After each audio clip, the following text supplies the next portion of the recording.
ജപകാലത്ത് ജപിക്കേണ്ടത് എന്താണെന്ന് ആരറിയുന്നു? എനിക്കറിയില്ലായിരുന്നു. ആരറിയുന്നു എന്ന് വെച്ചാൽ ഞാൻ അറിഞ്ഞിട്ടേ ഇല്ല എന്താണെന്ന്. അപ്പൊ ദേവിയെ എന്താ ഇവിടെ വിളിക്കുന്നത്? അപർണേ, അപർണേ, ജനനി എന്നൊക്കെയാണ് സംബോധന. ഇതിൽ ഓരോ വാക്കിനും അതിൻ്റെതായിട്ടുള്ള അർത്ഥങ്ങളുണ്ട്. കാരണം ഓരോന്നില് അവിടെ എടുക്കുന്നത് ആ ഒരു ഘടനയുമായിട്ട് ബന്ധപ്പെടുത്തിയാണ്. അപർണേ, ജനനി എന്താ എങ്ങനെ വിളിക്കാൻ കാരണം? അപർണ എന്നത് പാർവതി ദേവിയുടെ സംബോധനയാണ് അല്ലെ? ആ സംബോധന ശബ്ദമാണ്. എന്തിനാ ദേവിക്ക് അപർണ എന്നുള്ള പേര് വരാൻ കാരണം? ശിവനെ ഭർത്താവായിട്ട് കിട്ടാനുള്ള കഠിന തപസ്സിൽ ചെയ്തുകൊണ്ടിരിക്കുന്ന ആ അമ്മ ആദ്യം എന്താണ്? ഫലമൂലങ്ങളാണ് ഭക്ഷിച്ചിരുന്നത്, വെറും ഫലങ്ങൾ മാത്രം. പിന്നെ എന്ത് ചെയ്തു? കുറച്ചു സമയം കഴിഞ്ഞപ്പോൾ ശിവൻ വരുന്നില്ല എന്ന് കണ്ട് അത് ഉപേക്ഷിച്ചു. അത് കഴിഞ്ഞ് ഇലകൾ മാത്രം ഭക്ഷിച്ചു, പച്ച ഇലകൾ ഭക്ഷിച്ചു. എന്നിട്ടും ഭഗവാൻ വന്നില്ല. പിന്നെ എന്ത് ചെയ്തു? ആ പച്ച ഇലകൾ മാറ്റി ആ ഒരു പഴുത്ത ഇലകൾ ഭക്ഷിക്കാൻ തുടങ്ങി. ആ പഴുത്ത ഇലകൾ, അതും താഴെ വീണ ഇലകൾ മാത്രമായിട്ട്. പിന്നെ എന്ത് ചെയ്തു? അതും ഉപേക്ഷിച്ചു. കാരണം എത്ര വർഷങ്ങൾ തപസ് ചെയ്തിട്ടും ഭഗവാൻ തന്റെ ആ ഒരു ഭർത്താവായിരിക്കുന്ന ശിവൻ, ഭർത്താവാകാനിരിക്കേണ്ട ആള് വന്നില്ല. ഇനി എന്തിനാ ഞാൻ ജീവിക്കുന്നത്? എന്നിട്ട് എന്ത് ചെയ്തു? ആ ഉണങ്ങിയ ഇല, അവസാനം ഉണങ്ങിയ ഇല ഭക്ഷിച്ചു, അതും ഉപേക്ഷിച്ചു. പിന്നെ എന്താ? ജലം മാത്രമായിട്ട് കുടിക്കാൻ തുടങ്ങി, വേറെ ഒന്നുമില്ല. അങ്ങനെ താഴെ വീണ ഉണങ്ങിയ പർണങ്ങൾ എന്ന് പറഞ്ഞാൽ ഉണങ്ങിയ ഇലകള്, ആ പർണങ്ങൾ പോലും കഴിക്കാതെ തീവ്രമായിട്ടുള്ള തപസ് ചെയ്തവളാണ് പാർവതി. അതുകൊണ്ട് ദേവിയുടെ പേര് അപർണ അല്ലെ? ഒരു ഇല പോലും ഭക്ഷിക്കാതെ. നമ്മൾ വ്രതം എടുക്കുന്ന എങ്ങനെയാ? ചിന്തിച്ചു നോക്കൂ. 3 ദിവസം മുമ്പേ മറ്റന്നാ വ്രതമാണെന്ന് പ്രഖ്യാപിക്കും. മറ്റന്നാ എന്റെ വ്രതമാണ് അല്ലെ, ഷഷ്ടി വ്രതമാണ്, ഇല്ലെങ്കിൽ ഏകാദശി വ്രതം, എന്തെങ്കിലും വ്രതങ്ങൾ നോക്കുന്നവര് അന്ന് അതിന് വിഭവസമർത്ഥമായിട്ട് അതിനെ കോമ്പൻസേറ്റ് ചെയ്ത് എന്തൊക്കെ ഉണ്ടാക്കാം അല്ലെ? പച്ചരി ചോറിന് പകരം എന്താണ്? ചപ്പാത്തി അല്ലെ? ഉരുളക്കിഴങ്ങ് പാടില്ലെങ്കിൽ പീസ് കറി. അതിനുള്ള ഒരു വലിയ ലിസ്റ്റ്. അല്ലാതെ എന്തൊക്കെ ചെയ്യണം, എന്ത് ജപിക്കണം എന്നുള്ളതല്ല നമ്മൾ ചിന്തിക്കുന്നത്. കാരണം എന്താ? നമ്മുടെ ഭക്ഷണം ഒന്നും മുടങ്ങരുത്. രാവിലെ ഇത്ര ജപം കഴിഞ്ഞാൽ ഉടനെ അടുത്ത ബ്രേക്ക്ഫാസ്റ്റ് ഇഡ്ഡലി ഒന്നും കഴിക്കാൻ പാടില്ല. അതെന്താ? അത് അരി ആഹാരം കഴിക്കാൻ പാടില്ല. അതിന് പകരമായിട്ട് ഓട്സ്, നല്ല ഒരു ബൗള് നിറച്ച് ഓട്സ് കഴിക്കുക. ഉച്ചയ്ക്ക് ചപ്പാത്തി പീസ് കറി. വൈകുന്നേരം 4 മണിക്ക് ചായയുടെ കൂടെ വേറെ എന്തൊക്കെയാണ് ഈ പറയുന്നതിലൊന്നും ഉൾപ്പെടാത്ത, ഓരോ വ്രതത്തിന് ഓരോ ആഹാരങ്ങൾ ത്യജിക്കണം എന്നാണല്ലോ. ആ ത്യജിച്ച ആഹാരത്തിലൊന്ന് രാത്രിയാണെങ്കിലോ 7 മണിക്ക് മുമ്പേ, സന്ധ്യയായി കഴിഞ്ഞാൽ കഴിച്ചുകൂടാ. ഇത്രയും കഴിച്ചിട്ട് സന്ധ്യക്ക് വീണ്ടും കഴിക്കണം, രാത്രി കഴിക്കാതിരിക്കാൻ അല്ലേ? അപ്പൊ അതും 7 മണിക്ക് മുമ്പേ ഭക്ഷണമൊക്കെ കഴിച്ച് ഇവിടെ എപ്പോഴാ ജപിക്കാനുള്ള സമയം? എപ്പോഴാ ഈശ്വരന്റെ കൂടെ ഈ പറഞ്ഞ വ്രതം എന്ന് പറഞ്ഞാൽ ദൃഢമായിരിക്കുന്ന ഒരു നിശ്ചയമാണ്. എൻ്റെ അമ്മ ഇല്ലെങ്കിൽ എൻ്റെ ഭഗവാനെ എനിക്ക് കാണണം അല്ലെ? ആ ദൃഢനിശ്ചയം എടുത്ത ഒരു വ്യക്തിക്ക് ഈ പറയുന്ന അന്നപാന അശനാദികൾ ഒന്നും തന്നെ ബാധകമല്ല എന്നാണ് അല്ലെ? വെറും നിലത്ത് കിടക്കണം, നമ്മൾ ഈ ഭക്ഷണം കംപ്ലീറ്റ് ഒഴിവാക്കണം, വെറും ജലം മാത്രം ഇല്ലേ പാല് മാത്രം കഴിച്ചിട്ടാണ് ശരിക്കും വ്രതം. ശരിക്കും ശക്തി ഉപാസനയിൽ ശരീരത്തെ ക്ലേശിപ്പിച്ചുകൊണ്ട് ഒരു വ്രതവും എടുക്കാൻ പാടില്ല. ദേവി ശപിക്കുന്ന പറയുന്നത്. എന്താ കാര്യം? ദേവി ഇരിക്കണം, ദേവിയെ നമ്മൾ സ്വീകരിച്ചിരുത്തിയിരിക്കുകയാണ് ഇവിടെ. അമ്മയ്ക്ക് കൊടുക്കണ്ടേ ഇതെല്ലാം? അമ്മ നമ്മുടെ ഉള്ളിലായിരിക്കുന്നത്. അമ്മയ്ക്ക് വ്രതത്തിന്റെ ആവശ്യമൊന്നുമില്ല, അവിടെ കോൺസെൻട്രേറ്റ് ചെയ്താൽ മാത്രം മതി. ഇവിടെ അമ്മ എന്താ? അമ്മയ്ക്ക് ഭർത്താവിനെ കിട്ടണം ഇല്ലേ? ദേവിക്ക് ആ തന്നെ പിരിഞ്ഞു പോയ തന്റെ കുറ്റം കൊണ്ട് സതീ ദഹന സമയത്ത് പോവരുതെന്ന് പറഞ്ഞിട്ട് പോയി, അവിടെ ചെന്നിട്ട് തിരിച്ചു വരാൻ പറ്റിയില്ല. അച്ഛനെയും അമ്മയുടെയും ആ ഒരു ബന്ധത്തിന്റെ പേരിൽ പോയി അവിടെ ശരീരം ഉപേക്ഷിച്ച ആളാണ് അമ്മ. തിരിച്ച് ഭർത്താവിന്റെ ദേഷ്യം ഉണ്ടല്ലേ? പെട്ടെന്ന് വരില്ല. കാരണം ഒരു കാര്യം ചെയ്യരുതെന്ന് പറഞ്ഞ് ചെയ്തു കഴിഞ്ഞാൽ എന്താ? നമുക്ക് പിന്നെ അവിടെ ഒരു എന്താ പറയാ, കുറ്റസമ്മതമാണ്. ചെയ്തു പോയി, ഇനിയിപ്പോ എന്ത് വേണം? അത്രയും കഠിനമായ പരീക്ഷണങ്ങളിലൂടെ മാത്രമേ ശിവനെ കിട്ടുള്ളൂ എന്ന് അമ്മയ്ക്ക് അറിയാമെങ്കിൽ ഇത്രയും പ്രതീക്ഷിച്ചില്ല. അതുകൊണ്ട് അമ്മ എന്ത് ചെയ്തു? അതുപോലെ ഓരോ പ്രാവശ്യം അദ്ദേഹം വരാതിരിക്കുമ്പോഴും അതിന്റെ തീവ്രതയ്ക്ക് ആക്കം കൂട്ടി. അപ്പൊ ആദ്യം ഒരു ഇല കഴിച്ചുകൊണ്ടിരുന്ന ഫലം കഴിച്ചു, ഇലയായി, ഉണങ്ങിയ ഇലയായി, അവസാനം ഇല പോലും നിർത്തിയിട്ട് വെള്ളം മാത്രമായിട്ട്. അങ്ങനെയാണ് ശരിക്കും വ്രതം. അതിനെയാണ് നമ്മൾ യജ്ഞം എന്നൊക്കെ പറയുന്ന തപസ്. അല്ല നമ്മൾ ചെയ്യുന്നൊന്നും വ്രതമല്ല. കാരണം അതിന്റെ സാധനങ്ങൾ സമാഹരിക്കലാണ് സാധാരണ ദിവസത്തെക്കാളും വലിയ ബുദ്ധിമുട്ട്. ഏത്തപ്പഴം കടയിൽ നിന്ന് കിട്ടണം, പല സ്ഥലത്തുനിന്ന് പല സാധനങ്ങൾ, ഗോതമ്പ് റവ. അതിന്റെ 2-3 ദിവസം മുമ്പ് ഇതിന്റെ ചിന്തയും അതിന്റെ സമാഹരണവും അതിന്റെ പ്രിപ്പറേഷനും. ദേവിയെ അല്ലെങ്കിൽ ശിവനെയൊക്കെ ഭജിക്കാൻ കിട്ടുന്ന വളരെ കുറച്ച് സമയം. ഇതാണ് നമ്മുടെ വ്രതം. കാരണം അത് ചമ്മന്തിയൊക്കെ അരച്ച് അമ്പലത്തിൽ കൊണ്ടുപോയി അവിടുന്ന് കിട്ടുന്ന ചോറ് അവിടെ വെച്ചുണ്ട് അല്ലേ? ഇതാണോ നമ്മുടെ വ്രതം? അതോ നമുക്ക് ഈ പറഞ്ഞ പോലെ കുറച്ച് വെള്ളമൊക്കെ കഴിച്ചിട്ട് കുറച്ച് എന്താ ശരീരത്തിനൊക്കെ ഒന്ന് ഇത് കൊടുത്തോണ്ട് നമ്മുടെ മനസ്സിനെ അവിടെ എത്തിക്കുക, അതാ വേണ്ടത്. അപ്പൊ അപർണ എന്ന് ദേവിക്ക് പേര് വരാൻ കാരണം എന്താ? ഇത് നമ്മളെ കാണിക്കുകയാണ്. കാരണം ഈ വ്രത അനുഷ്ഠാനങ്ങളിൽ ഒന്നുമല്ല ഈശ്വരൻ വരുന്നത്. നമ്മുടെ ദൃഢമായിട്ടൊരു പ്രതിജ്ഞ ഉണ്ടെങ്കിൽ, slow and steady wins the race എന്ന് പറയും പോലെ, ആമയും മയിലും കൂടെ അവിടെ ഒട്ടും ഓടാൻ അറിഞ്ഞുകൂടാത്ത ആമ എങ്ങനെ ജയിച്ചു? നിശ്ചയദാർഢ്യം കൊണ്ട് മാത്രം. മുയലിന് അഹങ്കാരമില്ല, എനിക്ക് ഓടാൻ പറ്റും, ഈ പാവം എല്ലാം പുച്ഛാണ്, ആമയ്ക്ക് ഓടാൻ പറ്റില്ല. പക്ഷെ ആമ എന്ത് ചെയ്തു? ലക്ഷ്യത്തെ മാത്രം മുൻനിർത്തി പതുക്കെ പതുക്കെ പതുക്കെ പോയി. നമുക്ക് പറയാം, ഒരു സാധാരണ ഉപാസകനെ സംബന്ധിച്ചാണ് ദേവീ മന്ത്രം ഉരുവിട്ട് നടക്കാൻ പറ്റാത്ത വഴികളിലൂടെ പതുക്കെ എഴഞ്ഞു നീങ്ങി. അതേസമയം മുയലോ, ഞാൻ എത്തിയെന്നും പറഞ്ഞ് ഉറങ്ങിപ്പോയി, ഇല്ലേ? തന്റെ ആ ഒരു ഇതിൽ അഹങ്കരിച്ച് ഒരിടത്ത് കിടന്നുറങ്ങി. ആരാ ജയിക്കുന്നേ? പതുക്കെ പോകുന്ന ആ നിരന്തരമായിട്ടുള്ള ധ്യാനത്തിലൂടെ നമ്മുടെ മനസ്സിനെ പതുക്കെ പതുക്കെ ഉയർത്തി അവിടെ ഉറപ്പായിട്ടും അദ്ദേഹത്തിന്, ആ ഒരു വ്യക്തിക്ക് ചെല്ലാൻ പറ്റും.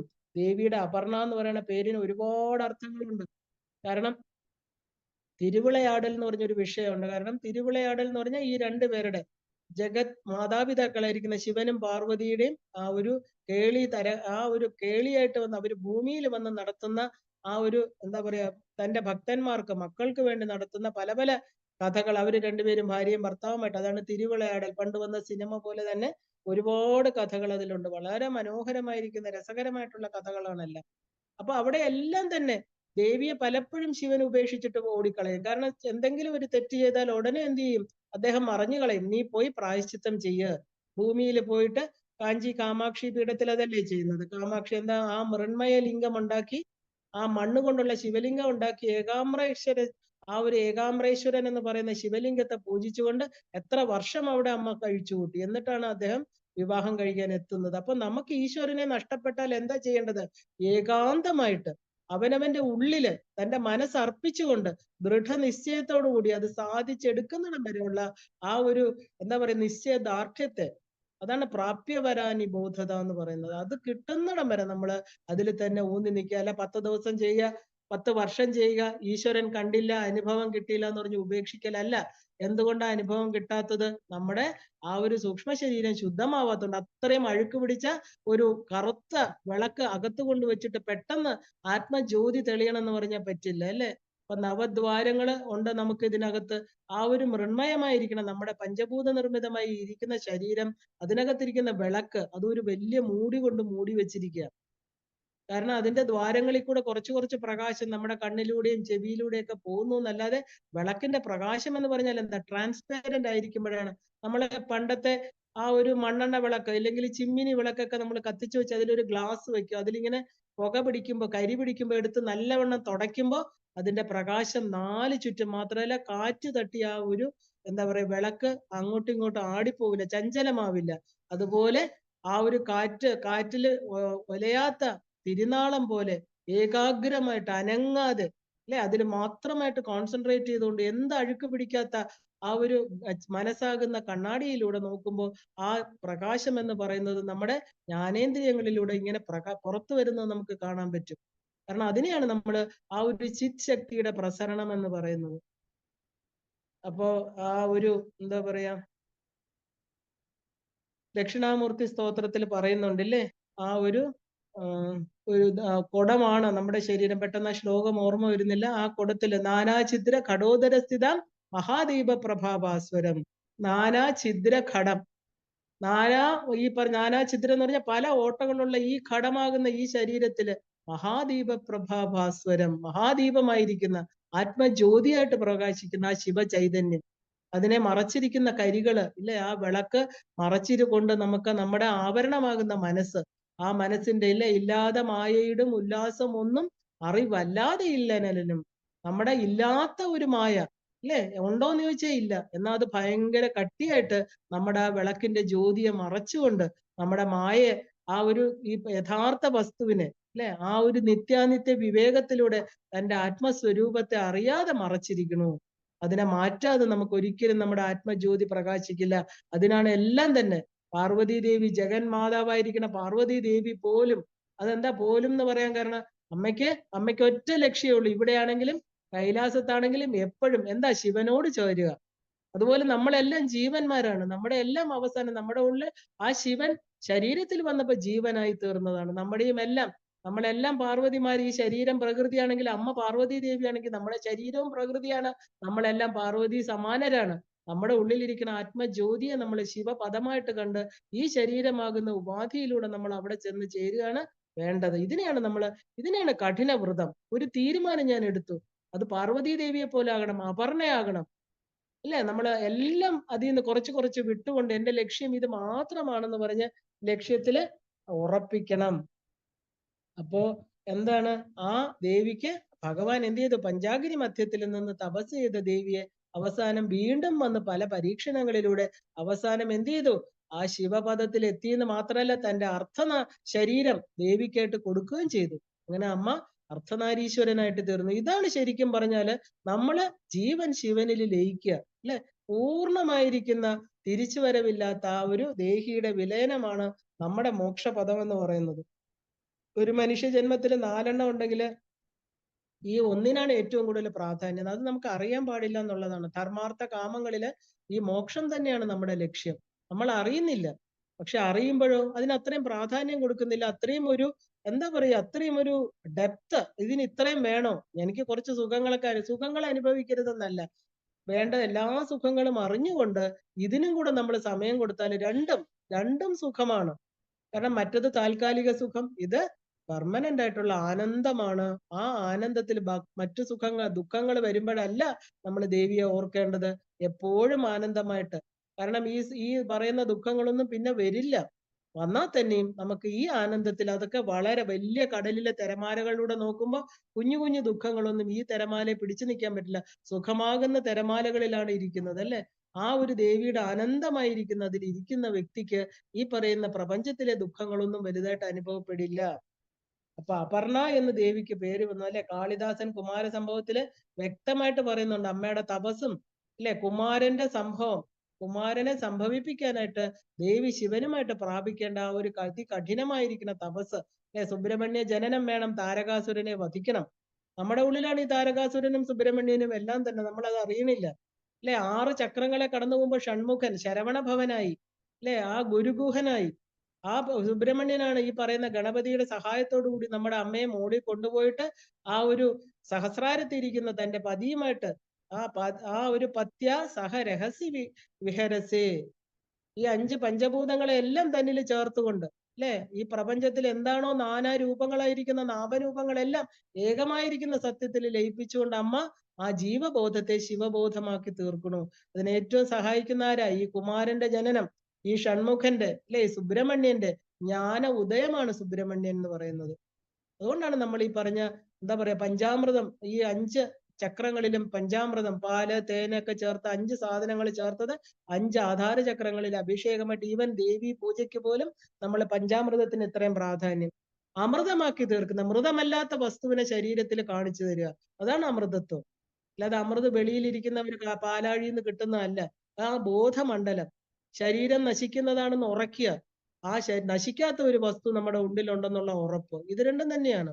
ഈ ഗണപതി സുബ്രഹ്മണ്യന്റെ സഹായത്തോടു കൂടി, അല്ലെ? നമ്മുടെ ആ താരകാസുരനെ, നമ്മളെ ഈ മായയാകുന്ന ആ ആസുരിക ഭാവങ്ങളെ എല്ലാം ഇല്ലാതാക്കിക്കൊണ്ട് യഥാർത്ഥമായിരിക്കുന്ന ശിവബോധത്തിൽ എത്തിക്കുന്നതാരാ? ഈ പറയുന്ന മക്കള് തന്നെയാണ്, അമ്മയുടെ മക്കള് 2 പേര്, അല്ലെ? താത്വികമായിട്ട് പറഞ്ഞാല് അവര് നമ്മുടെ ശരീരത്തിൽ തന്നെയാണ് ഇരിക്കുന്നത്. അപ്പോ കുമാര സംഭവത്തില് കാളിദാസൻ ഇതിനെക്കുറിച്ച് വളരെ വ്യക്തമായിട്ട് പറയുന്നുണ്ട്. തപസ്വിയായിരിക്കുന്ന ദേവി അപർണെ ജനനി എന്ന് സംബോധന ചെയ്യുകയാണ്, അല്ലെ? ഭഗവത് പാദരെ വിളിക്കുന്നു തവാ അപർണെ കർണേ വിശതി മനുവർണേ. മനു എന്ന് പറഞ്ഞാൽ എന്താ? മന്ത്രം എന്നുള്ള അർത്ഥത്തിലാണ് ഇവിടെ പറയുന്നത്. അല്ലയോ ദേവി അപർണെ കർണേ വിശതി മനുവർണേ. മനു എന്ന് പറഞ്ഞാൽ മന്ത്രം, ചിന്തിക്കുന്നവന്. മനു എന്ന് പറഞ്ഞാൽ ചിന്തിക്കുന്ന വ്യക്തി, മനനം ചെയ്യുന്നവൻ എന്നൊക്കെ അർത്ഥമുണ്ട്. വർണ്ണങ്ങൾ എന്നാൽ എന്താ? അക്ഷരങ്ങൾ, അല്ലെ? ആ നമ്മളെ മാതൃകാ മന്ത്രരൂപിണി എന്ന് അമ്മയെ വിളിക്കുന്നത്. 51 അക്ഷരാളി കരുത തനുല്ലതെ വേദമാകുന്ന ശാഖി. വേദമാകുന്നതിലുള്ള 51 അക്ഷരങ്ങളായിട്ടിരിക്കുന്ന അല്ലയോ ദേവി മാതൃകാ മന്ത്രാക്ഷര സ്വരൂപിണി. നമ്മൾ പറയല്ലേ രാശി പീഠ നക്ഷത്ര ഗ്രഹ സ്വരൂപിണിയാണ് അമ്മ എന്ന്. എല്ലാത്തിന്റെയും അധിഷ്ഠാത്രിയാണ് ദേവി. അപ്പൊ അമ്മ എന്താണ്? അമ്മ വർണ്ണങ്ങളുടെ സ്വരൂപത്തിലിരിക്കുക. ഓരോ അക്ഷരവും ഓരോ ദേവതയാണ്. അപ്പൊ അങ്ങനെ ഇരിക്കുന്ന അല്ലയോ അമ്മേ, ആ അക്ഷരങ്ങള് കർണേ വിശതി, കാതില് പ്രവേശിച്ചെങ്കില്, ആരുടെ കാതിലാണോ ദേവിയുടെ മന്ത്രങ്ങൾ പ്രവേശിക്കുന്നത് അതിന്റെ ഫലം ഇതാണ്. ആദ്യത്തെ 2 വരിയിൽ പറയാണിത്. കാരണം ദേവിയുടെ മന്ത്രങ്ങൾ കേൾക്കാൻ കഴിയുക എന്ന് പറയുന്നത് തന്നെ ഒരു ഭയങ്കര അനുഗ്രഹമാണ്, അല്ലെ? അതിനുള്ള ആ ബെനിഫിറ്റ്സ് എന്തൊക്കെയാ നമുക്ക് കിട്ടുന്ന അനുഗ്രഹങ്ങൾ എന്തൊക്കെയാണെന്ന് നമുക്ക് പറയാൻ പറ്റില്ല. കാരണം ആരൊക്കെ എന്തൊക്കെയായിട്ട് മാറുന്നു അതും നമുക്ക് പറയാൻ പറ്റില്ല. അപ്പൊ അതാണ് ആദ്യം എടുത്തു പറയുന്നത് ഭഗവത് പാദര്. കാരണം അമ്മയുടെ മന്ത്രാക്ഷരങ്ങൾ കേട്ടവരൊക്കെ ആരൊക്കെ എന്തൊക്കെ ആയിട്ട് തീരണം അമ്മ. അമ്മ എന്താണ് ചെയ്യുന്നത്? കാരണം അമ്മ നേരിട്ട് വന്ന് അനുഗ്രഹമൊന്നും കൊടുക്കണില്ല. അമ്മയുടെ ഒരു മന്ത്രം കേട്ടാ മതി. അവര് എന്തായിട്ട് തീരണു? അവർക്ക് കിട്ടുന്ന ആ ഒരു അനുഗ്രഹങ്ങള് എനിക്ക് പറയാൻ വാക്കുകളില്ല. അല്ലെ? ആരൊക്കെയാണ് എന്തൊക്കെയായിട്ട് മാറി തീരുന്നത് എന്ന് പറയണം. ദേവീ മന്ത്രങ്ങൾ വെറുതെ ചെവിയിൽ പതിച്ചാലുള്ള അനുഗ്രഹങ്ങളാണ് ഈ പറയുന്നത്. എന്താണ്? അപ്പോ ഇത് കേട്ടാൽ ഇങ്ങനെ, അപ്പൊ അത് ചൊല്ലിയാലുള്ള ഭാഗ്യം എത്രയായിരിക്കും? അപ്പൊ ശ്രീവിദ്യാ മന്ത്രമാണ് ദേവിയുടെ ഉയർന്ന മന്ത്രം അല്ലെ? അതിന് താഴെയുള്ള നവാക്ഷരിയോ ബാലാമന്ത്രമോ ഏതെങ്കിലും ഒരു മന്ത്രം അതൊക്കെ ചൊല്ലിയാല് ദേവി എത്ര പെട്ടെന്നാണ് അനുഗ്രഹിക്കുന്നത്. ഒരാളെ ഏത് അവസ്ഥയിൽ നിന്ന് ഉയർത്തിക്കൊണ്ടുവരും ഇല്ലേ? ഏത് അവസ്ഥയിൽ നിന്ന് ഏത് അവസ്ഥയിലേക്ക് മാറ്റും എന്നാണ് ഈ വരികൾ പറയുന്നത്. എങ്ങനെയാ മാറ്റുന്നത്? ശ്വപാകോ ജൽപാകോ ഭവതി മധുപാകോപ ഗിര. അപ്പം ഇതിനകത്ത് എന്താ? ശ്വപാകോ എന്ന് പറഞ്ഞാല് ശ്വാവിനെ തിന്നുന്നവൻ, ശ്വാവിനെ ഭക്ഷണം ചെയ്ത് പാകം ചെയ്ത് കഴിക്കുന്നവൻ. അതായത് അത്രയും പ്രാകൃതനായിട്ടിരിക്കുന്നവൻ. അവന്റെ മനസ്സിന് യാതൊരു ഉയർച്ചയില്ല. ഈശ്വരൻ എന്താണെന്ന് അറിയില്ല അല്ലെ? പട്ടിയൊക്കെ പാകം ചെയ്ത് കഴിക്കണമെങ്കിൽ അത്രയും പ്രാകൃതനായിരിക്കുന്ന ഒരാൾ, നീചൻ, സംസ്കാരശൂന്യൻ. അതുകൊണ്ടാണ് ആ ആളിനെ ചണ്ടാലൻ എന്ന് വിളിക്കുന്നത്. ചണ്ടാലൻ എന്ന് പറഞ്ഞാൽ നീചൻ, ഒരു താഴ്ന്ന കുലജാതൻ എന്നൊക്കെ അർത്ഥം. അവർക്ക് ഒന്നും അറിയില്ല, അവർക്ക് ഒന്നും ശരി തെറ്റുകളൊന്നുമില്ല, അവരെന്തും ചെയ്യും. അപ്പൊ അങ്ങനെ ഇരിക്കുന്ന ഒരാള്, ചണ്ടാലൻ എന്ന പേരിൽ അറിയപ്പെടുന്ന ഒരാള് അല്ലെ, ആ ഒരു സംസ്കാരഹീനർ പോലും ദേവീ മന്ത്രങ്ങൾ ചെവിയിൽ വീണാൽ മധുപാകോ ഉപമ ഗിര. അതായത് ആ ഒരു ജൽപാകോ ഭവതി മധുപാകോ എന്ന് പറഞ്ഞാൽ എന്താ? തേനിന് സമം, മധുവിന് സമമായിട്ട്. ഉപമ ഗിര എന്ന് പറഞ്ഞാൽ ഉപമിക്കാൻ പറ്റാത്ത അത്ര, അല്ലെങ്കിൽ ഉപമിക്കാൻ പറ്റുന്നത്. ജൽപാകോ ഭവതി, ജൽപാകൻ എന്ന് പറഞ്ഞാൽ എന്താ? മധുരമായിട്ട് സംസാരിക്കാൻ കഴിവുള്ളവനായി തീരുന്നു, അതായത് വാഗ്മിയായിട്ട് തീരുന്നു. കാരണം മറ്റുള്ളവരെ വശീകരിക്കാൻ പാകത്തിനുള്ള വാക്ധോരണിയുള്ള ഒരു വാഗ്മിയായിട്ട് ഭവിക്കുന്നു. ഒരു ചണ്ടാളന്റെ കാതില് ദേവീ മന്ത്രം വീണാല് അയാൾ എന്തായിട്ട് തീരണു? ഒന്നും അറിയാത്ത ഒരു പ്രാകൃതനായിട്ടുള്ള അല്ലെ, മൂകനായിട്ടുള്ള അജ്ഞാനിയായിട്ടുള്ള ഒരാൾക്ക് ദേവീ മന്ത്രം കേട്ടാല്, പറഞ്ഞാലല്ല പറയുന്നത്, കേട്ടാല്, എവിടെയെങ്കിലും നിന്നൊന്ന് കേട്ടാല്. ഇതിന് വേറൊരു ഉദാഹരണം ഉണ്ടല്ലേ? ശബരിയുടെ ആശ്രമത്തില്, ശബരി ഏതാ? ആ ഒരു മതംഗമുനിയുടെ ആശ്രമത്തില് ജോലിക്ക് നിന്ന ആളാണ് ഈ പറയുന്ന ശബരി എന്ന് പറയുന്നത്. വളരെ ചെറിയ കാലത്തെ അവിടെ നിന്ന് ചമത ഒടിച്ചുകൊണ്ട് കൊടുക്കുക, അദ്ദേഹത്തിന് വേണ്ട കാര്യങ്ങളൊക്കെ ഒരുക്കി കൊടുക്കുക. അദ്ദേഹം നടക്കുന്ന വഴിയിൽ കല്ലും മുള്ളും ഒന്നുമില്ല. അവിടെ അമ്മ കിടന്ന് ഉരുണ്ടിട്ടാ പോവുക. കാരണം ഒരു മുള്ളു പോലും തന്റെ ഗുരുവിന്റെ കാലിൽ കൊള്ളരുത്. അത്രയ്ക്ക് ഇതെല്ലാം അദ്ദേഹം കാണുന്നുണ്ട്, അദ്ദേഹത്തിന് അറിയാം. കാരണം ഒരു ജാതിയിൽ കുറഞ്ഞ ആളാണെന്ന് ഇതുവരെ അദ്ദേഹം കണ്ടിട്ടില്ല. സാധാരണഗതിയിൽ പൂജയ്ക്കൊന്നും അവർക്ക് ഒരുക്കാൻ പാടില്ല എന്നുള്ളതാണ്. മതംഗമുനി ഒന്നും പറഞ്ഞിട്ടില്ല. അതുകൊണ്ടാണ് ഉച്ഛിഷ്ട ചണ്ടാലി. അവിടെ ദേവി മാതംഗി ദേവിയുടെ അച്ഛനാണ്. അപ്പൊ അവർക്ക് ഈ പറഞ്ഞ ഉച്ചനീചത്വങ്ങളൊന്നുമില്ല. ഈ അമ്മ അവിടെ എല്ലാ കാര്യങ്ങളും ചെയ്തിട്ട് അവിടെ ഒളിച്ചു നിൽക്കും. കാരണം എന്താ? ഈ ജപിക്കുന്ന, ആഹൂതി ചെയ്യുമ്പോൾ ജപിക്കുന്ന മന്ത്രങ്ങളൊക്കെ കേട്ടിട്ട് അവിടെ നിൽക്കുന്നത്. അപ്പൊ ഈ പറയുന്ന മന്ത്രങ്ങളെല്ലാം അമ്മയ്ക്ക് അറിയാം ഉള്ളില്. ചൊല്ലാൻ ഭയമാണ്, നാവിൽ കൂടെ വരാൻ ഭയമാണ്. കാരണം എന്താ? തന്നെ ശപിച്ചാലോ, തന്റെ ഗുരു ഇത് അറിഞ്ഞാലോ. പക്ഷെ അവിടെ എല്ലാം ഒരുക്കി കൊടുത്ത് പ്രസാദമൊക്കെ കൊടുത്ത് പൂജ കഴിയണവരെ അവിടെ നിന്ന് എല്ലാം കേൾക്കും. വല്ലാത്ത ഒരു ആനന്ദമാണ് അമ്മയ്ക്ക്.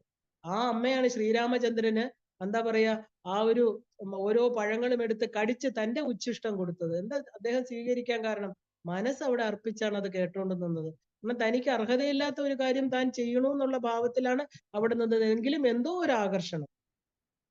അവസാനം മതംഗമുനി കൊടുത്തു. ഭഗവാൻ തന്നെ അദ്ദേഹത്തിന്റെ അവതാര കാലത്ത് വരും, നിനക്ക് മോക്ഷം തരുന്ന് പറഞ്ഞ് ശബരിക്ക് എന്താ നേരിട്ട് മോക്ഷം കൊടുക്കുകയാണ് ശ്രീരാമചന്ദ്ര പ്രഭു അല്ലെ. അപ്പൊ ഈ കേട്ടാ പോലും ഒരു മന്ത്രങ്ങള് പറയണമെന്നില്ല, അത്രയും ആ ഒരു സിൻസിയർ ആയിട്ട് കേട്ടാ മതി അവരെ ഉയർത്തുന്നത് ഈശ്വരൻ എന്ന് പറഞ്ഞ എല്ലാവരുടെയും ഉള്ളിലാണ് അല്ലെ. എല്ലാവരുടെയും ഉള്ളിൽ ആത്മാവായിട്ടിരിക്കുന്ന ഈശ്വരനാണ്. അപ്പൊ ഈ പറഞ്ഞ എന്താ? ആ ഒരു ദേവീ മന്ത്രങ്ങളെ കാതിൽ പതിക്കുന്നതോടുകൂടി മധുപാകോ ആ ഒരു ജൽപാകോ ഭവതി, തേനൊലിക്കുന്ന വാക്കുകൾ, അതായത് കേൾക്കുന്നവരുടെ ഉള്ളിൽ ആഹ്ലാദത്തെ ജനിപ്പിച്ചുകൊണ്ട് എല്ലാവരെയും തന്നിലേക്ക് അടുപ്പിക്കുന്ന വാഗ്മിയായിട്ട് തീരുന്നു. എത്ര കഥകൾ ദേവിയുടെ അനുഗ്രഹം കൊണ്ട് നമുക്ക് അറിയാം വാഗ്മികളായിട്ട് തീർന്നിരിക്കുന്ന അല്ലെ. കാളിദാസന്റെ കഥ നോക്കിയാൽ തന്നെ അറിയാം അല്ലെ. മൂഢനായിട്ട് താൻ ഇരിക്കുന്ന മരത്തിന്റെ കൊമ്പ് മുറിച്ചുകൊണ്ട്, ആ കൊമ്പ് വീണാൽ താനും വീഴുമെന്ന് അറിയാവുന്ന ഒരു മരമണ്ടനാണ്. ആരെങ്കിലും ഇരിക്കുന്ന കൊമ്പ് മുറിക്കും. അത് തന്നെ ഒരു പ്രോവർബായിട്ട് മാറിയിട്ടുണ്ട് അല്ലെ. നമ്മൾ ഇരുന്നുകൊണ്ട് നമ്മൾ എല്ലാ ധനങ്ങളും കൊടുക്കുന്നവർക്ക് ഇരിക്കുന്ന കൊമ്പ് മുറിക്കുമോ? നമ്മൾ ഡിപ്പെൻഡഡ് ആയിട്ടിരിക്കുന്ന ഒരാളിനെ നമ്മൾ തന്നെ ഇല്ലാതാക്കുമോ എന്ന അർത്ഥം അതിന്റെ. കാളിദാസൻ ഇരുന്ന കൊമ്പ് മുറിച്ചിട്ട് താഴെ വീണ ആളാണ്. അപ്പൊ എത്രത്തോളം ബുദ്ധി ഉണ്ടെന്ന് നമ്മൾ മനസ്സിലാക്കണം. ആ വ്യക്തിയാണ് കാളിയുടെ അനുഗ്രഹം കൊണ്ട് അല്ലെ ആ ഒരു കവികളിൽ ഇന്നും ഒന്നാമനായിരിക്കുന്ന കാളിദാസ മഹാകവി, കാളിയുടെ ദാസനായിട്ട് തീർന്നത്, മഹാകവിയായിട്ട് ഇന്നും അദ്ദേഹത്തിന് എഴുതിയ കാവ്യത്തിനെ വെല്ലുവിളിക്കാൻ ആരുമില്ല. കാരണം ഇന്നും ആളുകൾ അതിശയിക്കാണ് അത് വായിച്ചിട്ടല്ലേ. അപ്പൊ അത് പിന്നെ വേറൊരാളുണ്ട്, കാഞ്ചീപുരത്തുണ്ടായിരുന്ന മൂക കവി, മൂകനായിരുന്നു. അദ്ദേഹത്തെ കൊണ്ട് മൂക പഞ്ചശതി എന്ന് പറയുന്ന 500 ശ്ലോകങ്ങള് ദേവിയെക്കുറിച്ച് ഗംഭീരമായിട്ട് അദ്ദേഹം എഴുതിയാണ് മൂക പഞ്ചശതി. അപ്പൊ ദേവി മഹാത്മ്യം, സൗന്ദര്യ ലഹരിയും പോലെ ഉയർന്ന ഒരു ദേവി കൃതിയാണ് മൂക പഞ്ചശതി. അദ്ദേഹം മൂകനായിരുന്നു. അപ്പൊ എന്താണ് അമ്മയ്ക്ക് ചെയ്യാൻ പറ്റാത്തത്? അമ്മേ മൂകം കരോതി വാചാലം അല്ലെ എന്ന് നമ്മളെ സത്യമാക്കി തീർത്ത്. നമ്മള് എന്താ പറയാ, ഭഗവത്ഗീതയുടെ തുടക്ക ശ്ലോകമാണ് അല്ലെ, മൂകം കരോതി വാചാലം, സംസാരിക്കാത്തവനെ സംസാരിക്കുന്നവനാക്കി തീർക്കുന്ന അല്ലയോ അമ്മേ. അല്ലെ, വാചാലം സംസാരിക്കുന്ന മാത്രമല്ല, കാവ്യങ്ങളൊക്കെ രചിക്കുക. ഇത് സംഭവ്യമാണോ അമ്മേ? അപ്പൊ ഇത് സത്യമാക്കി തീർക്കുന്ന അത്രയും കഴിവുള്ള, അനുഗ്രഹമുള്ള കരുണാമയിയാണ് നമ്മുടെ ജഗദംബിക. ഇപ്പൊ സൗന്ദര്യ ലഹരിയിൽ ഒരിടത്ത് ആ ഒരു ദ്രവിഡ ശിശുവിനെ കുറിച്ച് പറയണുണ്ട് അല്ലെ, ദേവി ക്ഷീരം പാനം ചെയ്തിട്ട് വളരെ ഉയർന്ന ഒരു കവിയായിട്ട് തീർന്നു. തിരുജ്ഞാന സംബന്ധർ എന്ന് പറയുന്ന വളരെ പ്രശസ്തമായിരിക്കുന്ന ഒരു കവി. അമ്മ പാല് കൊടുത്തു എന്നാ പറയുന്നത്. ആ ക്ഷീരം ജ്ഞാനക്ഷീരമാണ് ആ കുഞ്ഞിന് കിട്ടിയത്. ആ കുഞ്ഞ് 3 വയസ്സിൽ തന്നെ ദേവിയുടെ നടയിൽ നിന്ന് ആ കണ്ട വ്യക്തികളെ കുറിച്ച് പാടുകയാണ്, തോടയം എന്നുള്ള രീതിയിൽ. ആ തന്റെ അച്ഛൻ ഇട്ടിരുന്ന കാതിലെ കമ്മല് വരെ വിശദീകരിച്ച് പറയുന്നു 3 വയസ്സുള്ള കുട്ടി. കൂടെ വന്ന് അതിസുന്ദരിയായിരിക്കുന്ന, സർവാഭരണ വിഭൂഷിതയായിരിക്കുന്ന ദേവിയെ കുറിച്ച് പറയുന്നു. 3 വയസ്സുള്ള കുട്ടിക്ക് എങ്ങനെയാ ഇത് പറയാൻ പറ്റുക കാണാതെ? നടയെ കൊണ്ട് ചെന്നപ്പോ പറയുകയാണ്, ഇതാര് തന്നു? അപ്പൊ ചൂണ്ടിക്കാണിച്ചു, അമ്പലത്തിനകത്ത് കാണിക്കുകയാണ്, എന്റെ അച്ഛൻ എന്റെ അമ്മ രണ്ടുപേര് ഇവിടെ വന്നിരുന്നു, അച്ഛൻ പറഞ്ഞിട്ട് അമ്മ എനിക്ക് തന്നു, കാണിച്ചതാന്ന് പറയാണ് അച്ഛൻ. അങ്ങനെ കൂട്ടിക്കൊണ്ടുപോയി അകത്ത് ചെന്നു, നട തുറന്നു, കാണിക്കാണ്, ചൂണ്ടിക്കൊണ്ട് കവിത അങ്ങോട്ട് ചൊല്ലുക. വളരെ വിശേഷപ്പെട്ടതാണ്. ഭഗവാനെ ആ അമ്പിളി കല ചൂടി ആ ഒരു ജടാഭാരത്തില് അല്ലെ, അമ്പിളി കലയോടുകൂടി ആ 2 കാതില്, ഇതിനെയാണ് തോടയം, ഒരു പ്രത്യേക രീതിയിൽ ഉണ്ടാക്കിയിരിക്കുന്ന കൃതിയാണ്. അദ്ദേഹത്തിന്റെ 3ാമത്തെ കണ്ണും അദ്ദേഹത്തിന്റെ ജടാഭാരവും കഴുത്തി കിടക്കുന്ന സർപ്പം, ഇതാണ് എന്റെ അച്ഛൻ. അച്ഛൻ വന്നിട്ട് അമ്മയോട് പറഞ്ഞു, അമ്മയെ അങ്ങോട്ട് വർണ്ണിക്കുകയാണ്. ഇതിൽ കൂടുതൽ എന്താ തെളിവ് വേണ്ടത്? 3 വയസ്സ് ഒന്നും അറിഞ്ഞുകൂടാത്ത ഒരു പ്രായത്തിൽ അതുകൊണ്ടാണ് തിരുജ്ഞാനം. എവിടുന്ന് കിട്ടി തിരുജ്ഞാനം? തിരു എന്ന് പറഞ്ഞാല് നമ്മള് ഈശ്വരനെ സംബന്ധിച്ചത്. അപ്പൊ തിരുജ്ഞാന സംബന്ധർ, അദ്ദേഹത്തിന് ജ്ഞാനത്തിന് സംബന്ധമുണ്ടായി. ആരുമായിട്ട്? ശിവപാർവതിമാരുമായിട്ട് അല്ലെ. അമ്മയപ്പാന്ന് വിളിച്ചു, കുഞ്ഞു വിശന്നിട്ട് വിളിച്ചു, അമ്മയെ വിളിച്ചു, അച്ഛനെ വിളിച്ചു, രണ്ടുപേരെയും ചേർത്ത് വിളിച്ചു അമ്മയപ്പാന്ന്. ഇന്നും അവിടുത്തെ ഭഗവാൻ അമ്മയപ്പൻ എന്നാ പറയുന്നത്. അപ്പൊ ഭഗവാൻ അത് കേട്ട് വിഷമം തോന്നി അല്ലെ, അമ്മയോട് പറഞ്ഞു, നീ പോവോ, ആ കുഞ്ഞിനെ നോക്കൂന്ന്. ഇതാണ് ദേവിയുടെ അനുഗ്രഹം എന്ന് പറയുന്നത്. അപ്പൊ അത്രയും ഉയർന്ന ഒരു തലത്തിൽ എത്തിക്കാൻ അമ്മയ്ക്ക് പറ്റും. അപ്പൊ തിരുജ്ഞാന സംബന്ധരെ തമിഴില് 4 എന്നറിയപ്പെടുന്ന അപ്പർ, സുന്ദരർ അല്ലെ, തിരുനാവുക്കരശൻ, തിരുജ്ഞാന സംബന്ധർ, ഇവര് 4 പേരും ദേവിയുടെ പാല് കൊടുത്ത, ദേവി അനുഗ്രഹിച്ച വ്യക്തികളാണെന്ന് പറയാറുണ്ട്. തമിഴിലാണ് ഈ ഉയർന്ന ദേവി ഭക്തന്മാരെല്ലാം തന്നെ. നമ്മൾ തമിഴ് കാവ്യങ്ങൾ എടുത്ത് അവരുടെ ആ ഒരു ഭക്തി എന്ന് പറഞ്ഞാൽ നമ്മുടെ ഭക്തിയുമായിട്ട് കമ്പയർ ചെയ്യാൻ പറ്റില്ല. നമ്മളെല്ലാം കാമ്യ ഭക്തികളാണ് അല്ലെ. കുറെ കേൾക്കുന്നു, എന്തൊക്കെയോ കുറച്ച് ഉൾക്കൊള്ളുന്നു ഇല്ലെ, നമ്മുടെ ഈഗോ വിട്ടുകൊടുക്കാൻ തയ്യാറില്ല.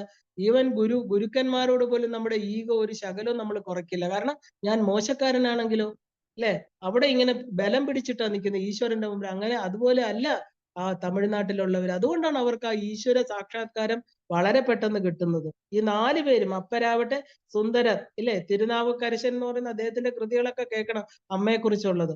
അതുപോലെ തിരുജ്ഞാന സംബന്ധർ, ഇവരെല്ലാം തന്നെ ആ ദേവിയെ കുറിച്ച് എഴുതിയിരിക്കുന്നത്. അതുമായിട്ട് കമ്പയർ ചെയ്യാൻ നമുക്ക് പറ്റില്ല ആരുടെയും. അത്ര ദേവിയുടെ അനുഗ്രഹമുള്ള വ്യക്തികൾക്ക് മാത്രമേ ഉള്ളിൽ നിന്ന് ഇത്രയും കാര്യങ്ങൾ അവർക്ക് എഴുതാൻ പറ്റൂ. അപ്പൊ നമ്മുടെ ആ 3 വയസ്സുള്ള കുട്ടിയെ അല്ലെ, ആ കുളക്കടവിൽ നിർത്തി കുളിച്ചുകൊണ്ടിരുന്നപ്പോ കുട്ടിയുടെ ചുണ്ടിലെ പാല് കണ്ടു എന്നാ പറയുന്നത്. വിശന്ന് കരഞ്ഞ കുട്ടിക്ക് ആര് പാല് കൊടുത്തു? അങ്ങനെ ഒരു അമ്മ വരണമെങ്കിൽ അല്ലെ, നമ്മൾ ആരെങ്കിലും നിന്നാ വരുമോ അമ്മ? അപ്പൊ ഈ ഒരു അത്രയും പൂർവ്വജന്മാർജിതമായിട്ടുള്ള പുണ്യമുള്ളവർക്ക് മാത്രമേ ജഗദംബിക നേരിട്ട് വന്ന് അനുഗ്രഹം കൊടുക്കുള്ളൂ. അപ്പോ ശരിക്കും പറഞ്ഞാൽ ഈ കുഞ്ഞ് സുബ്രഹ്മണ്യന്റെ അവതാരമായിരുന്നു എന്നാ പറയുന്നത്. തന്റെ മകനായിട്ട് കണ്ടിട്ട് അമ്മ വരുന്നത്.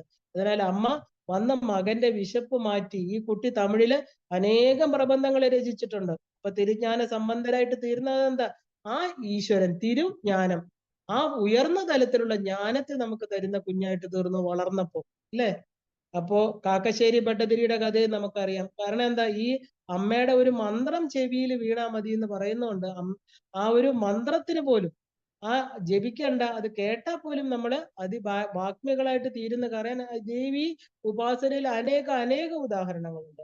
കാക്കശ്ശേരി ഭട്ടതിരി നമ്മുടെ നാട്ടിലുണ്ടായിരുന്നതാണ്. ബാലാമന്ത്രത്തിന്റെ പ്രഭ കൊണ്ട് അല്ലെ പണ്ഡിതനായി തീർന്ന് ആ ഒരു എന്താ പറയാ ആ ഒരു ഉദണ്ഡ ശാസ്ത്രികളെ വെല്ലുവിളിച്ചുകൊണ്ട് ആ കൊച്ചുകുട്ടി അല്ലെ ആപതി നമ്മളെല്ലാം പറയുന്ന വാക്കാണ് ആപതി കിംകരണീയം സ്മരണീയം ചരണയുഗളം അമ്പായ. ഒറ്റ ചോദ്യത്തിന് ഒറ്റ ഉത്തരം. ആരെ നീ ഓർമ്മിക്കും നിനക്ക് വിഷമം വരുമ്പോ? എന്റെ അമ്മയുടെ പാദപത്മങ്ങള്. എന്താ കാര്യം? ബാലാമന്ത്രത്തിന്റെ ജപം കൊണ്ട് ആ കുഞ്ഞിന് വളരെ ചെറുപ്പത്തിൽ തന്നെ ദേവിയിലുള്ള ആ അചഞ്ചലമായിരിക്കുന്ന ഭക്തി ഉറച്ചു. അതുകൊണ്ടേ അങ്ങനെ പാടാൻ പറ്റുള്ളൂ. ഇപ്പൊ ഗുരുവായൂരപ്പനെ സേവിച്ച് ആ ഒരു എന്താ വാദരോഗമെല്ലാം മാറി അവസാന കാലത്ത് ആ ഒരു മൂക്കുതല ദേവി ക്ഷേത്രം എടപ്പാളിനടുത്ത് ചെന്ന് ദേവിയെ ഉപാസിച്ചുകൊണ്ട് ശ്രീ പാദ സപ്തതി എന്ന് പറയുന്ന ശ്ലോകങ്ങൾ രചിച്ചു. ആരാണ്? സാക്ഷാൽ ബില്വമംഗലത്ത് സ്വാമിയാർ അല്ലേ. അപ്പോ എന്താണ്, ഗുരുവായൂരപ്പനെയാണ് അദ്ദേഹം സേവിച്ചത്. നമുക്ക് അദ്ദേഹത്തിന്റെ പേര് പറഞ്ഞാൽ ഗുരുവായൂരപ്പനെ മാത്രമേ ഓർമ്മ വരുള്ളൂ. കാരണം അദ്ദേഹം അത്രയ്ക്ക് ഗുരുവായൂർ ഭക്തനായിരുന്നു. പക്ഷെ ഭഗവാൻ തന്നെ നേരിട്ട് അദ്ദേഹത്തിന്റെ സ്വപ്നത്തിൽ വന്ന് പറയാണ്, നീ ദേവിയെ സേവിക്കാതെ അല്ലെ, ദേവിയുടെ പാദങ്ങളെ വേറെ ഒന്നും നീ എഴുതണ്ട, ദേവിയെ കുറിച്ച് മുഴുവനൊന്നും എഴുതണ്ട, ദേവിയുടെ മുഴുവൻ കേശാദിപാത വർണ്ണന ഒന്നും നടത്തണ്ട, പക്ഷെ കാലുകളെ കുറിച്ച് ആ അമ്മയുടെ പാദങ്ങളെ മാത്രം നീ വർണ്ണിച്ചാൽ മതി എന്ന് പറഞ്ഞ് അവിടെ ചെന്ന് ആ ഒരു ധ്യാനത്തിലിരുന്ന അമ്മയുടെ ആ താമരപ്പൂവിലിരിക്കുന്ന താമരപ്പൂവിന് സമാനമായിരിക്കുന്ന ആ പാദപത്മങ്ങളെ കുറിച്ച് 70 ശ്ലോകങ്ങൾ എഴുതിയെന്നും അവിടെ വെച്ച് ആ 70 ശ്ലോകങ്ങൾ പൂർത്തിയാക്കിയതും അദ്ദേഹം ആ ഒരു ദേവിയില് ആ ദേവി വിഗ്രഹത്തിൽ തന്റെ ആത്മാവ് ലയിച്ചു വന്ന് അന്ന് കണ്ടവര് അവിടെ ഇന്നും എഴുതി വെച്ചിട്ടുണ്ട്. കാരണം ഇവരെല്ലാം തന്നെ എന്താ അവസാന കാലത്തെങ്കിലും ഉയർന്ന ദേവി ഭക്തരായിട്ട് ഉപാസകരായിട്ട് തീർന്നു. കാരണം ദേവിയെ ഉപാസിക്കാതെ പൂർണ്ണമായിട്ടുള്ള ആ ലയനം സാധ്യമല്ല. കാരണം പ്രകൃതിയിലൂടെ വന്നവരാണ് നമ്മളെല്ലാം. ഈ പ്രകൃതിയിലൂടെ തന്നെ നമുക്ക് തിരിച്ചു പോക്കുണ്ടാവുകയും വേണം. ഇവരുടെ എല്ലാം ഈ കവിത്വം അല്ലെങ്കിൽ വാക്പടുത്വം എല്ലാം തന്നെ ദേവിയുടെ അനുഗ്രഹമാണ്. ചണ്ടാളൻ പോലും വാഗ്മിയായിട്ട് തീരുമെങ്കിൽ നമുക്കും തീർച്ചയായിട്ടും നമ്മുടെ അനുഗ്രഹം ആ ഒരു ലഭിക്കാതിരിക്കില്ല. കാരണം നിരാതങ്കോ രംഗോ വിഹരതി ചിരം കോടി കനകൈ. ഇവിടെ രംഗൻ എന്ന് പറഞ്ഞാൽ എന്താ? ദരിദ്രൻ എന്നാണ് അർത്ഥം. ഭിക്ഷു നിരാതങ്കനായിട്ട് വിഹരിക്കുന്ന,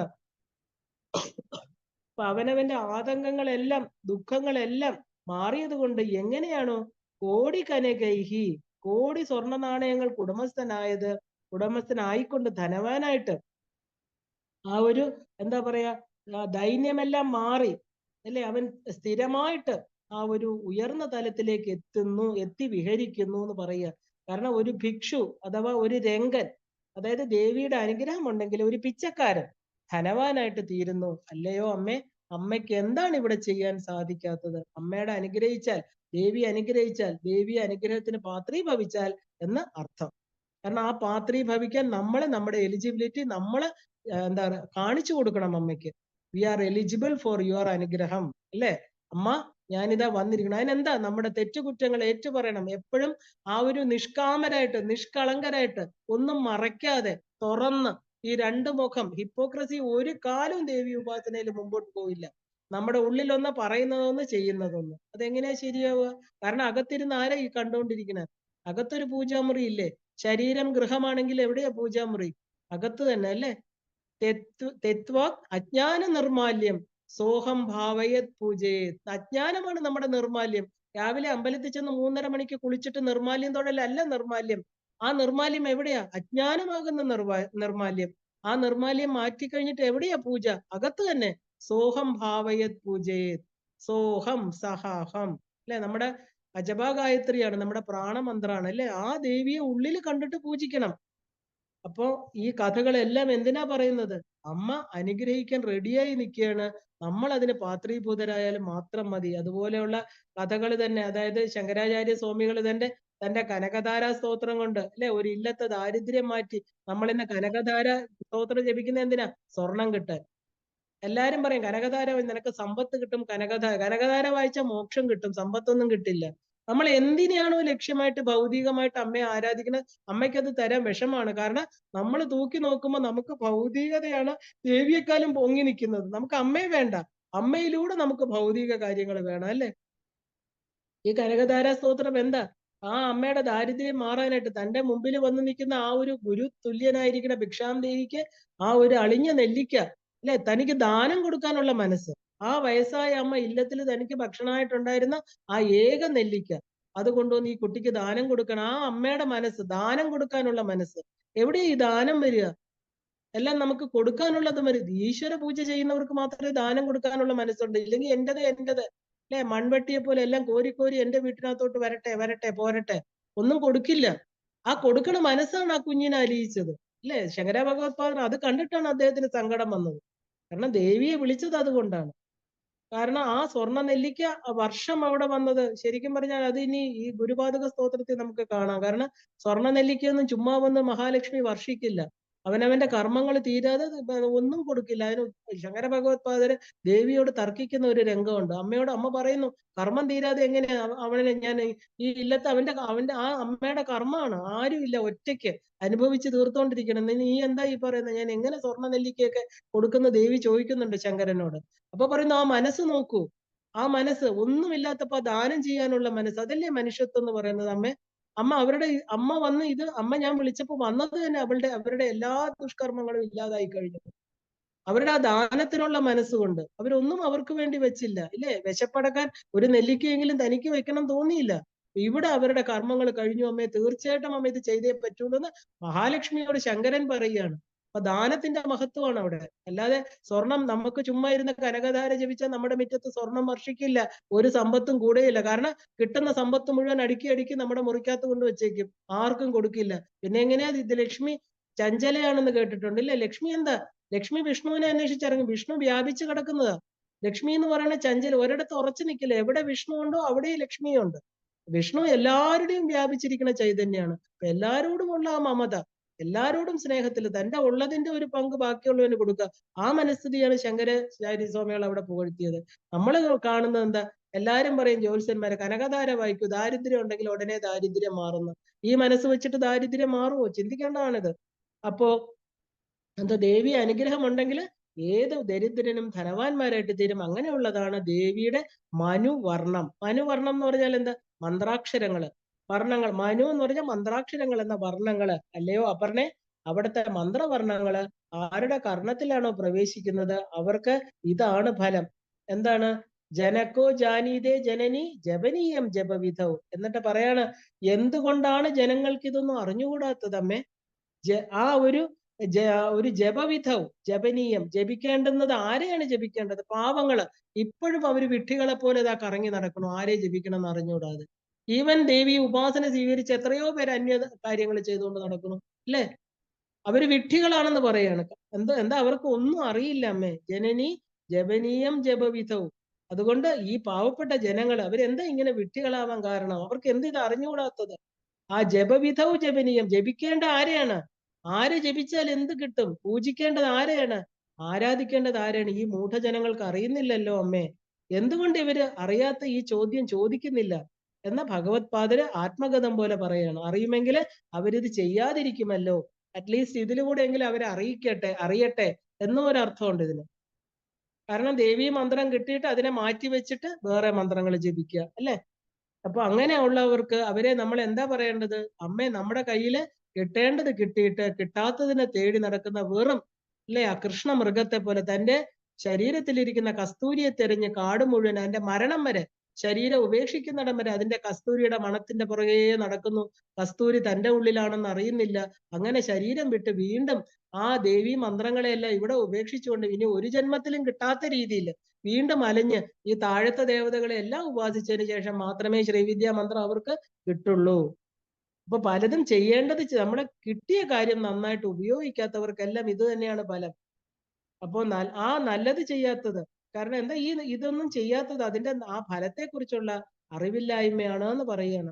അവര് മറ്റു പല മന്ത്രങ്ങൾ ജപിച്ചാൽ ഫലം കിട്ടുമെന്ന് വിചാരിച്ച് മറ്റു പല മന്ത്രങ്ങളും ജപിച്ച് അതിന്റെ പുറകെ പോകുന്നു. എന്നാൽ കിട്ടുന്നതായിട്ടൊന്നും കാണുന്നില്ല. ഈ ജപിച്ച് നടക്കുന്നതല്ലാതെ അവർക്കൊന്നും കിട്ടുന്നില്ല. എന്നാ ദേവിയുടെ മന്ത്രം ജപിച്ചാലോ എല്ലാം വേണ്ട പോലെ സാധിച്ചു തരും ദേവി. അത് ജനങ്ങൾ അറിയുന്നില്ലല്ലോ. ദേവിയുടെ മാഹാത്മ്യം, ദേവി മന്ത്രങ്ങളുടെ മാഹാത്മ്യം കഹ ജന ജാനീതേ. ഏത് ജനത്തിനാണ് അറിയുന്ന അമ്മ? ആർക്കും ഇത് അറിയണില്ലല്ലോ എന്ന് പറയുന്നു. അപ്പൊ ജപവിധിയിൽ ജപിക്കേണ്ടത് ഏതാണ് അവർക്കത് അറിയുന്നില്ല. അപ്പൊ നമ്മൾ ജപിക്കേണ്ടത് ആരുടെ മന്ത്രാണ്? അമ്മയുടെ മന്ത്രങ്ങളാണ് ഇല്ലേ? ലളിതാ സഹസ്രനാമം നമുക്ക് നിത്യപാരായണം ചെയ്യുക എന്ന് പറഞ്ഞാൽ തന്നെ എത്രയോ ജന്മത്തെ പുണ്യമാണത്. അപ്പൊ ആരുടെ ഗ്രഹങ്ങളിലാണ് ഇതൊക്കെ ചെയ്യുന്നത്? അവരുടെ ഗ്രഹങ്ങളിൽ വരുന്ന ഐശ്വര്യം, ദുഃഖ നിവൃത്തി, അല്ലെ, ആഗ്രഹ സാഫല്യം, അവർക്ക് വരുന്ന മാനസിക ബൗദ്ധിക വികാസം, ശാരീരികമായിരിക്കുന്ന ആരോഗ്യം, ശത്രുനാശം, സന്തതി സമ്പത്ത്, ഇങ്ങനെ എന്തൊക്കെയാണ് അവിടെ നടക്കുന്നത്? അമ്മയ്ക്ക് കൊടുക്കാൻ പറ്റാത്തതായിട്ടെന്നല്ല, അമ്മയ്ക്ക് എല്ലാം കൊടുക്കാൻ പറ്റും. പക്ഷേ അമ്മ അറിഞ്ഞു കൊടുക്കണമെങ്കിൽ എന്ത് വേണം? അതും അമ്മ അവിടെ റെസ്ട്രിക്ഷൻ വെച്ചിട്ടില്ല. കാരണം അമ്മയെ ഒന്ന് ശരണാഗതി ചെയ്താൽ മതി, അമ്മയുടെ മന്ത്രം ഒന്ന് ചെവിയിൽ വീണാ മതി, ഇല്ലേ? അപ്പോ ആ എന്തൊക്കെ ആഗ്രഹിച്ചു ചൊല്ലിയോ അതൊക്കെ സംഭവിക്കുന്ന മാത്രമല്ല, പിന്നെ ചോദിക്കാത്തതെല്ലാം കൂടെ അമ്മ കൊടുക്കും. ലളിതാ സഹസ്രനാമം, ദേവി, ത്രിശതിയൊക്കെ അത്രയും ശക്തിയുള്ളതാണ്. കാരണം ഇപ്പൊ മന്ത്രദീക്ഷ ഇല്ലാത്തവർക്ക് ഇത് മാത്രം ജപിച്ചാൽ മതി. കാരണം ഇതിനകത്ത് എല്ലാം മന്ത്രാക്ഷരങ്ങളും ഉണ്ട്. ഇത് നിത്യപാരായണം ചെയ്യുന്നതുകൊണ്ട് എല്ലാ ഐശ്വര്യങ്ങളും സമ്പത്തും ഒക്കെ വന്നു ചേരും. ജനങ്ങൾ ഇത് അറിയുന്നില്ലല്ലോ. ഇതിന് തെളിവായിട്ട് ആ ഒരു, എന്താ പറയാ, ഒരു പ്രമുഖന്റെ കാര്യം ഇനി പറയാൻ പോവുകയാണ് അടുത്ത ശ്ലോകത്തിൽ. 7-ാമത്തെ ശ്ലോകത്തിൽ വളരെ എല്ലാവർക്കും അറിയുന്ന പ്രമുഖനായിട്ട് ഒരാളുണ്ട്, അല്ലെ? ആ അദ്ദേഹത്തിന് ഈ പറയുന്ന, എന്താ പറയാ, ഇതിന്റെ തെളിവായിട്ട് ആ ഒരു പിച്ചക്കാരനായിട്ടിരുന്ന ആള്, വളരെ പാവപ്പെട്ട, കുലമില്ല, ജാതിയില്ല, ഇല്ലേ, ഒന്നുമില്ല, ശ്മശാനത്തിൽ താമസിക്കുന്ന വെറും ഒരു, എന്താ പറയാ, ശ്മശാനവാസിയായിട്ട് ഭസ്മം പൂശിക്കൊണ്ട്, ചുടല ഭസ്മം പൂശി, കഴുത്തിൽ ആഭരണങ്ങളൊന്നുമില്ല, അത്രയും പാവമാണ്, പിച്ചക്കാരനാണ് അദ്ദേഹം, അല്ലെ? കഴുത്തിൽ പാമ്പിനെയൊക്കെ ചുറ്റി, കാതിലൊക്കെ പാമ്പുകളെ ധരിച്ച്, വാസുകി എന്ന് പറയുന്ന സർപ്പത്തിനെയൊക്കെ കഴുത്തിലിട്ട്, സ്വർണ്ണ നിറമാണ് അത്, സ്വർണ്ണ ആഭരണമാണെന്ന് തെറ്റിദ്ധരിക്കട്ടെ എന്ന് പറഞ്ഞ് അവിടെയും ഒരെണ്ണത്തിന് ചുറ്റി അഷ്ടനാഗങ്ങളെ തന്റെ ശിരസിലൊക്കെ ധരിച്ച്, ജടയൊക്കെ കെട്ടിവെച്ച്, കുളിക്കാതെ, അല്ലെ, അമ്പരത്തെ ദിക്കുകളെയൊക്കെ അമ്പരമാക്കിക്കൊണ്ട്, വെറും ഒരു തൃശൂലവും ഉടുക്കും വെച്ച് ആ ഒരു ശ്മശാനം തന്റെ സ്വന്തം വീടായിട്ട് കരുതി അവിടെ ഇരുന്ന് ഉടുക്ക് കൊട്ടി, അല്ലെ, ഓരോ ജീവനുകളെ അവിടെ എത്തുന്ന ശ്മശാനത്തിൽ ഇത്രയും അഹങ്കാരത്തോട് തല ഉയർത്തിപ്പിടിച്ച തലയോടുകളെല്ലാം തന്നെ പറക്കി വെച്ച് പൊട്ടിച്ചിരിച്ച്, ഇല്ലേ, അതിലെ ഭസ്മങ്ങളെല്ലാം വാരി വാരി തന്റെ ശരീരത്തിലിട്ട്, തന്റെ ശിവലിംഗത്തിലും ഇട്ട്, ഏറ്റവും ഇഷ്ടമായിട്ട് ശ്മശാനത്തെ തന്റെ ഗേഹമായിട്ട് കണ്ട ഒരാള്, പ്രമുഖനാണ്, ഈ പറയുന്ന മഹാരാജാ സ്ഥാനത്തുള്ള ആള്. ഒന്നും വേണ്ട എനിക്ക്, ഈ പറയുന്ന നിങ്ങൾ തരുന്ന എനിക്ക് ഒന്നും വേണ്ട, കാരണം ഇതെല്ലാം എന്റേതാണ്, കാരണം ദർ ഇസ് നോ ഓണർഷിപ്പ്, ഞാൻ അതിന്റെ ഓണർ ഒന്നും അല്ല. അല്ല, ആ ദേവനെ, ദേവദേവനായിരിക്കണം മഹാദേവൻ, എല്ലാവരും ആരാധിക്കപ്പെടുന്നത് എന്തുകൊണ്ടാണ് എന്നുള്ള ചോദ്യത്തിന് ഉത്തരമാണ് അടുത്ത ശ്ലോകം. ഇത് നമുക്ക് നാളെ കാണാം. ഇന്ന് ഇവിടെ നിർത്തുകയാണ്. എല്ലാവർക്കും ശ്രീമാത്രേ നമഃ.